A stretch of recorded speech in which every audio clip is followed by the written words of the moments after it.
Hello, this is the continued video where I will explain you the second part of the story, The Verger, written by William Somerset Maugham. I already have explained you the 50% of the story in my last video.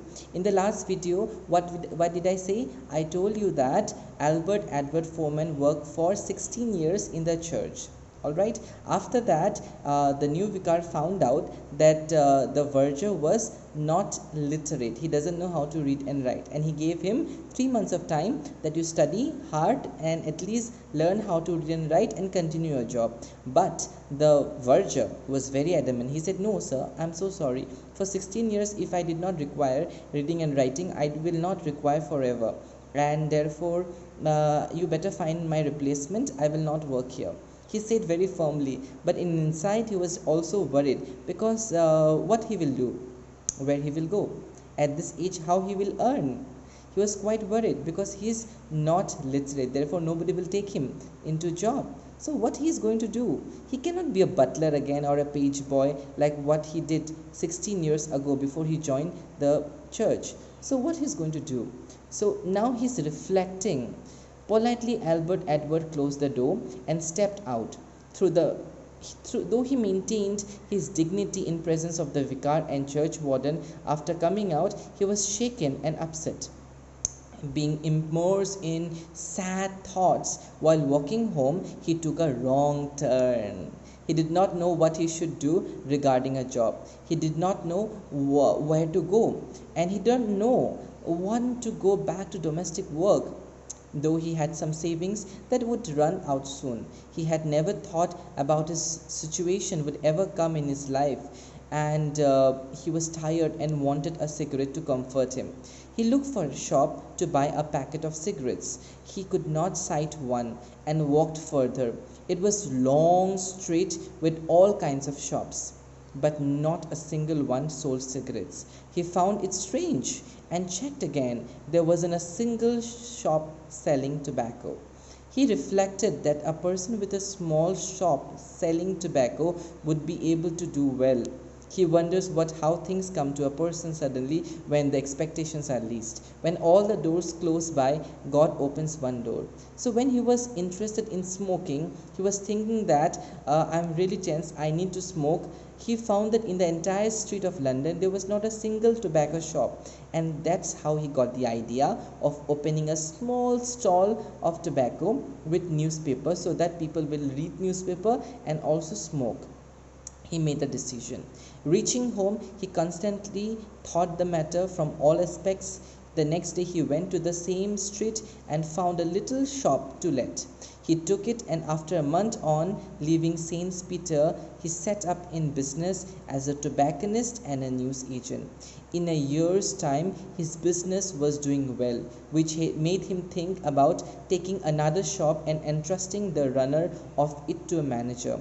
He searched for another street without a tobacconist in it, found a shop, and started his business there too. He thought of further expansion, and in 10 years he had 10 shops, which earned him a lot of money that he deposited in the bank. So one day when he went to the bank to deposit money, the bank manager spoke to him and suggested him that he invest your money in stocks and securities. Albert Edward didn't want to risk his money and preferred to keep it safe in the bank. The bank manager said that they would do the investment on his behalf. All he had to do was to sign the transfer. Albert Edward replied that how would he know what was he signing? The manager pointed out that he could read first and then sign the papers, upon which Albert reveals that he knows how to sign his name, but he can neither read nor write. The manager was shocked to know this and wonders what Albert would have achieved if he was literate. With a smile on his face, Albert Edward said that he would be the verger at St. Peter Church. So this is the ending of the story. So how the story ended? In a very happy note. Did you understand the story? I hope all of you have understood. So this story is about a verger, Albert Edward Foreman, who worked at St. Peter's Square Church, okay, and he was a very good person. His job was to clean the church, keep the church tidy, arranged. Whenever there is a funeral or a christening ceremony, he had to arrange the program, keep the desk and benches on its place. He had to mop and clean and dust it in the morning, in the evening, when everyone leaves. His job never required reading and writing. But the new vicar was very adamant. He said that you have to learn reading and writing within 3 months of time. If not, then I'll dismiss you. And Albert Edward also was very firm. He said, okay, you dismiss me, but I will not learn. I have worked in this church for 16 years. The old vicar knew it, but still he had no problem. If you have problem, it's okay, you find my replacement, I will leave the job. So when he left the job, he was very worried, because now he was a middle-aged person. Where he will do a job, how he will earn, his savings will not go for a long run. He was quite worried. And then he took a wrong turn, and sometimes wrong turns can lead you to the best career of your life. And he took a wrong turn, and he saw that in the entire street there is not a single tobacco shop, because he wanted smoking at the time, as he was very tensed. So he got the idea that why not let me open a shop of tobacco and sell here. So next day he immediately opened a shop there and started selling tobacco. His business was very profitable, and within 1 year he opened another shop, and within 10 years he had many shop. All right, many shop, and he became very rich, and he have earned money hand over fist. And he deposited a lot of money in the bank, and the bank said that we cannot give you a lot of interest, so you better invest this money in the share market. All right, and we will take the risk, we'll take the security, all you have to do is the sign. But Albert Edward Foreman told the manager of the bank that how would I know what I'm signing? The manager said, you know how to read and write, so read and sign. Albert Edward Foreman, he responded by saying that I'm sorry, I cannot read and write. And Albert Edward, when he revealed his identity that he cannot read and write, the manager was shocked, flabbergasted.